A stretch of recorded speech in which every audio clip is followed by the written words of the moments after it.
जम्मू कश्मीर जैसे एक छोटे से यूनियन टेरिटरी में जहाँ न पानी का पैसा आता है न बिजली का, और हाउस टैक्स में अगर नॉमिनल लगा दिए देश में सबसे कम तो हल्ला अलग से होता है। चाहिए सब सेवा का कोई पैसा हम न दें।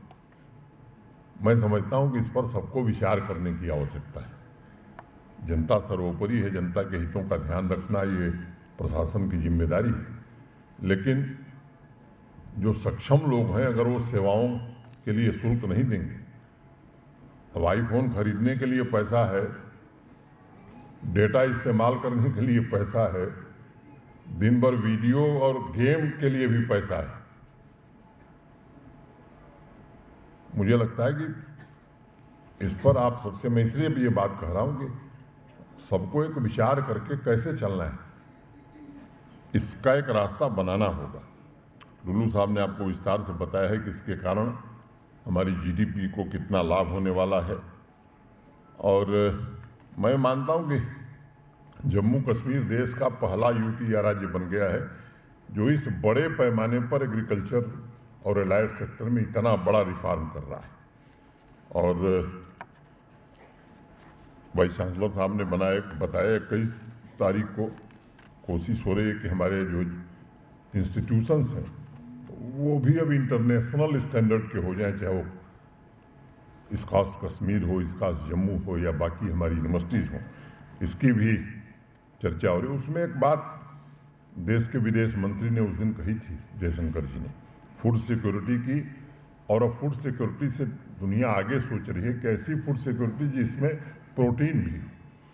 और ये गौरव भारत को हासिल है कि आज संयुक्त राष्ट्र संघ ने अगर 2023 को मिलेट ईयर घोषित किया है तो उसमें भारत का बड़ा भारी प्रयास है। अब हमारा देश प्रयास करके इस वर्ष को मिलेट ईयर घोषित करावे और हम लोग अगर उसको प्रोत्साहन न दें तो मुझे लगता है ये हम थोड़ा नाइंसाफ़ी होगी। तो मैं आप सबसे निवेदन करूंगा कि जम्मू कश्मीर में भी मिलेट ईयर, वास्तव में मिलेट के उत्पादन में हमारी रुचि बढ़े, इसे हमें करने की ज़रूरत है। किसान भाइयों की निर्भरता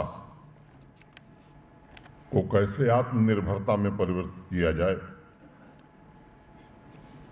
एक दो क्रॉप की निर्भरता को कैसे खत्म करके रोड मैप ऐसे प्रोजेक्ट बनाए जाएं जिनसे और ज़्यादा वो पैदावार कर सकें। अभी कुछ दिन पहले बैंकों के प्रतिनिधियों के साथ, आप में से अनेक लोग गवाह हैं, हम लोगों ने एक बैठक करी थी। तो जहां सरकार फंड का इन्फ्यूजन कर रही है, वहीं बैंकों से भी निरंतर हम संपर्क कर रहे हैं कि कृषि क्षेत्र और एलाइड सेक्टर को अधिक से अधिक क्रेडिट लिंकेज, जो नेशनल लेवरेज है वो तो प्राप्त करना ही है, अभी उससे हम काफ़ी पीछे हैं। और उस दिन मैंने एक बात कही थी कि रीजन वाइज, डिस्ट्रिक्ट वाइज सबको अधिक से अधिक मिले, इसकी हम कोशिश कर रहे हैं। मैं फिर से आप सबको इस बात की बधाई देता हूं। और जो ग्रोथ रेट हमने लक्ष्य रखा है कि अभी 2% से हमको 11-11%, मैं मित्रों में कोई एग्रीकल्चरल साइंटिस्ट नहीं हूँ, लेकिन पता नहीं क्यों मुझे लगता है कि ये बड़ा कंजर्वेटिव अप्रोच इन लोगों ने रखा है। जो जीडीपी का कंट्रीब्यूशन है और जो ग्रोथ रेट है, अगर ईमानदारी से और सही में हमने इसको इम्प्लीमेंट कर लिया तो यकीन मानिए 12% के ऊपर ही हमारी एग्रीकल्चरल ग्रोथ होगी और कंट्रीब्यूशन भी बड़ा होगा। एग्रीकल्चर और एलाइड सेक्टर के लगभग हर एक प्रोजेक्ट के लिए टाइमलाइन, कुल लागत, कुल रोजगार, किसान भाइयों की आमदनी में होने वाला इजाफा, हर एक पहलू का खाका उसमें खींचा गया है। और हमारा संकल्प और विजन ये दोनों बड़ा स्पष्ट है और हौसले बुलंद है हमारे एग्रीकल्चर और एलाइड सेक्टर के हमारे सभी सहयोगियों का। और मैं पूरी तरह से आश्वस्त हूँ कि एक समावेशी और टिकाऊ विकास हर एक किसान के जीवन में आवे, ये एक सुखद बदलाव जम्मू कश्मीर के 13 लाख परिवार महसूस कर सकें।